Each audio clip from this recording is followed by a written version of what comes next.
Hey guys, welcome back to the shop. On this episode, we're going to be working on the Chevelle inner fenders. Alright, well, they're really nothing special, but we are going to be smoothing them and getting rid of unnecessary holes and things like that, make them look pretty for the Chevelle. So let's get to it. Oh, one more thing. Make sure you like and subscribe. Tell your friends. We need some comments. We need to know what you guys want us working on. We need to know if we're doing a good job. I don't know, so let me know. And thank you for the subscribers we have. Let's get to it. Got the fender stands down and got the inner fenders on the stands. I need to scuff them up, go over them again, make sure they're all the black scuffed, and probably touch some of the scratches up and make sure there's no surface rust on them. They've been sitting open for a while. And this one I need to scuff all the black on. I haven't done that yet. And scuff the underside. Probably do a little bit of grinding in a couple spots too, just to clean it up a little bit. So that's what I'm going to do. I'm getting to it. One quick thing too I do want to say is if you're going to open up metal and take the protective paint or film or whatever off of it, don't wait a year or better to paint it, because you'll end up having to strip. I had all this scuffed and all these scratches and stuff in here where it hit down to bare metal. Randomly throughout here there's little ruts. Randomly throughout here there's little bits of rust in here, so that sucks. Gonna have to take it down. Just made more work for myself. So don't be lazy. That's the tip of the day. Don't be lazy. If you start a project, finish it.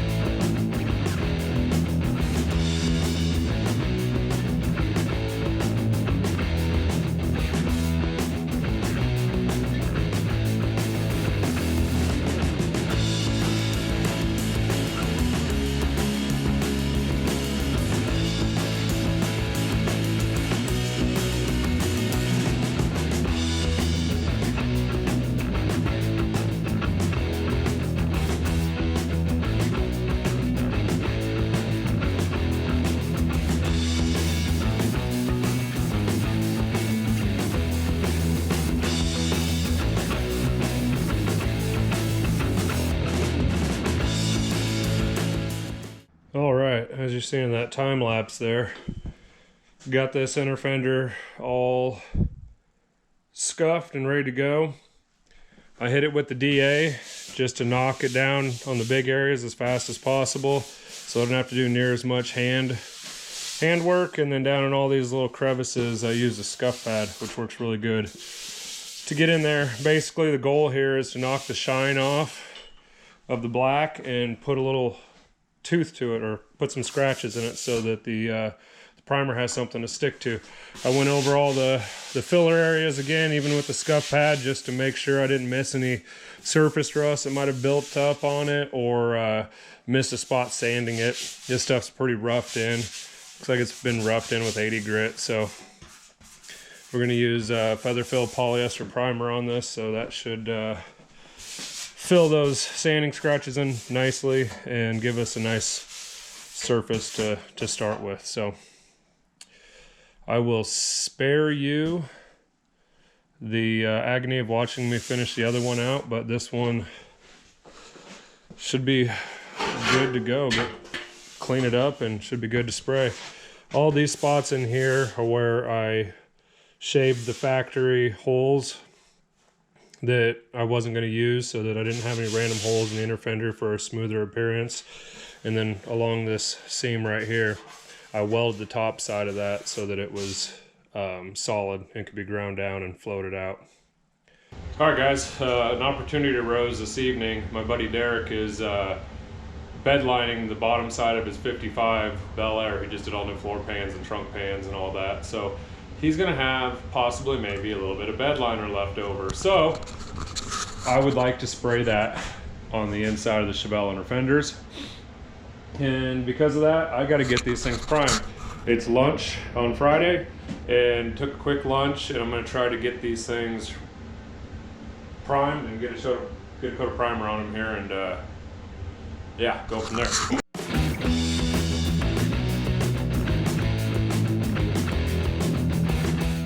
primer, I'm going to be using Featherfill. It's a super high build polyester primer, and I always want to shake this stuff or mix it really well. Luckily I got a shaker. Get your paint gun out. I like to run just a tad bit of lacquer thinner through it just to wash it out, loosen up anything that might have settled in there if you didn't get it cleaned real well. Run it out, make sure it's got a nice pattern and fan, and that should be good to go. Okay, with this primer, it's kind of like a fiberglass, I guess. You pretty much mix it full strength, or dump it in as much as you're going to need, and then you add in your hardener with it. So it's not like regular paint or primer that could be a 1-to-1 or a 1 or 2-1 or a 4-to-1 ratio.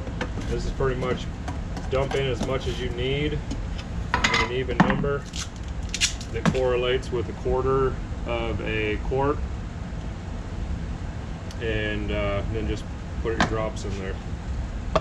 So since this is a brand new gallon, I can guarantee you I'm going to spill some of it down the side, so watch this. Oh, see that? I didn't even fucking make it to the cup. I don't know, we're gonna do this technique.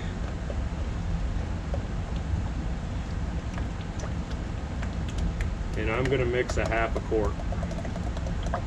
This is already shaken, so there's 16 ounces right there. So we're a tinge over a 1/2 quart.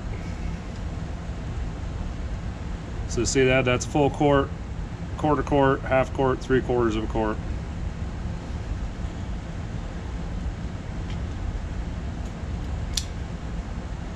Cut the tip off. Maybe. Should probably sharpen my knife. And we went with a 1/2, so squeeze it in until it gets down to that mark. Should need to go a ways. The other thing with this stuff too is it is a hot mix, so you need to have everything prepped and ready to go before you mix this. Shelf life is pretty short on this stuff, so if you got to sit there and clean your gun out after you got this mixed up, you're not going to have enough time. It's going to set up in your gun.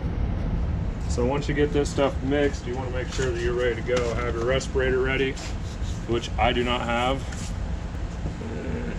Well, I just broke rule number 1, not being prepared. Alright, well, I'm going to pretend like I have a respirator here, and I'm going to get this mixed up, and I'm going to do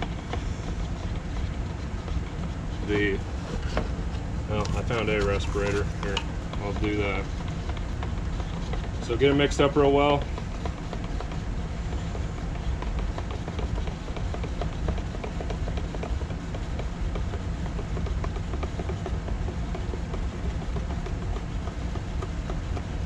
And now it is ready to spray. Okay, you also want to make sure you always strain or filter your primer in case there's any chunks of crap in there. You don't need it clogging up the tip of your gun.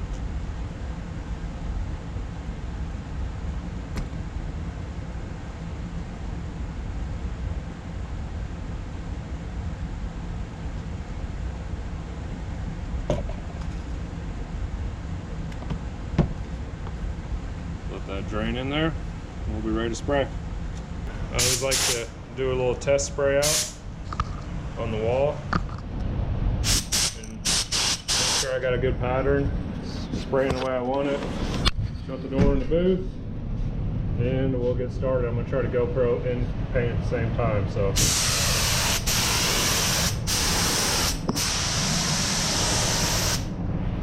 okay, that doesn't really work that well.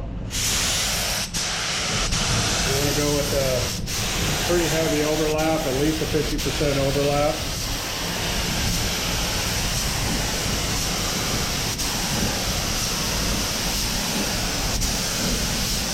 And this is a high build primer, so you want to put it on nice and thick. Not so thick that it sags and runs, but thick enough because you're going to be sanding a lot of it off.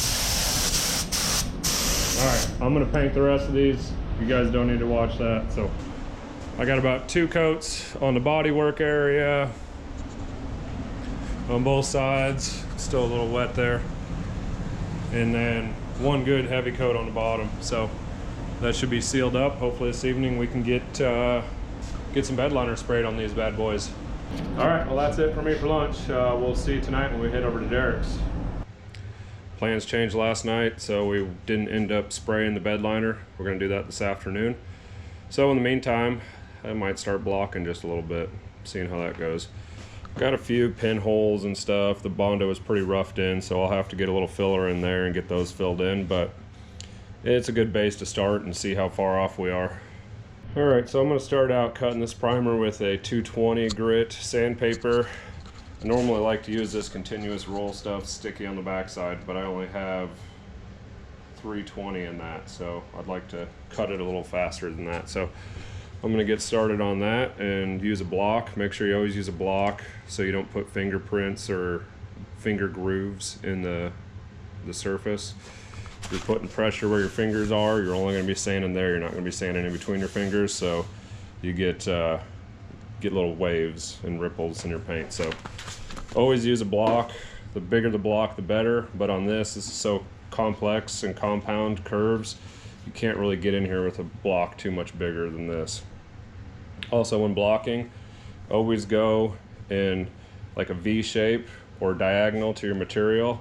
Don't just go straight up and down, because you'll end up sanding more in one spot right in here and you'll end up with another dip there. So always want to go across the panel at an angle and then come back the other way. That way you're not just burning a hole right there, and just keep working your way around. So I'm going to get sanding on this. I'll come back here in a minute when we burn through or find some metal or something changes. So I've been sanding on these guys for a little bit. A lot of people will use what's called a guide coat, and I still will every once in a while, but I've done so much of this, I kind of trained my eyes to be able to pick up the low spots. Basically, they don't get sanded, so they're a little darker color, so you can kind of see where the low spots are, and a little bit right in here where you can still just barely see a little bit of it. And what the guide coat does, it comes in 2 different kinds. It's you can get some in a spray paint can, or you can get a powder kind. Get a nice thin layer of guide coat on there, and as you're sanding, the guide coat will be sanded off, and all the low areas will have that black color in it, so it just makes it really obvious where you have low areas. Like, you'd be able to see this a lot better if I had guide coat on it. So I've been sanding on this for a little bit longer now, and pretty much have reached the limits of the primer.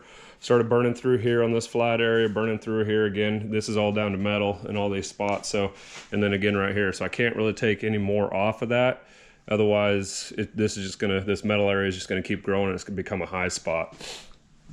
Worked my way around here, started coming through to a little bit of metal there also. Same on this edge, and then again down here and here. So this is basically to a point where I'm gonna need to put some filler in some of these pinholes, use another lightweight polyester body filler.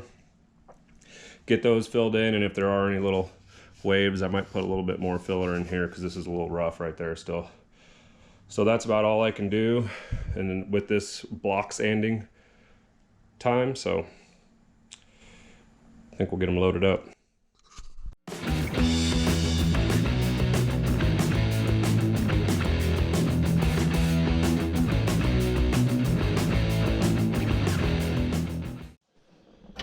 All right, we're heading over to Derek's to help them out and maybe get a little scuzz on the underside of those inner fenders. Oh man, that thing starts amazing with that cam position sensor plugged in. All right, let's roll. Shoot. I forgot to bring Derek's beer. I got him a 30 pack. For helping me out with this, and I forgot to bring it, so I'm gonna have to turn around. We're like 2 blocks from his house too. It's a bummer. Oh well, more time to drive the truck. So you're saying I can't say anything, I gotta have it on mute, huh? Oh, you can talk with it. Alright, this is Derek's 55. What'd you do, trunk pans, floor pans, rockers? Or just... And floor pan, rockers, full floor pan. All the braces and inner rockers were attached. A couple quarter patches. Getting ready to spray some sealer, and then put a little goopus on the bottom of it.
All right, there, got the floor pans all wrapped up on the 55. They're drying. And we had just enough to get the inner fenders done. So big props to Derek for letting me steal some of his product. It's gonna look sweet. That stuff is awesome. When it dries, it'll all be the same sheen. It'll look great. Alright guys, heading back home. Didn't do a whole lot of filming there. Just did some time-lapse stuff. Got the inner fenders done. Had just enough material left over from dumping the excess from all the little jugs into one. Got the bottom side done, so it worked out perfect. And left them there to dry. I'll go pick them up in the morning. We'll be one step closer to having the Chevelle steel inner fenders in, which will be a huge improvement to having one plastic one in and not having the other one in at all. So that's going to be a wrap for tonight. We got to go to a little charity silent auction tonight and have a good time. So we'll see. We'll probably pick you up tomorrow, maybe. We'll go over to Derek's and pick up the other fenders. So.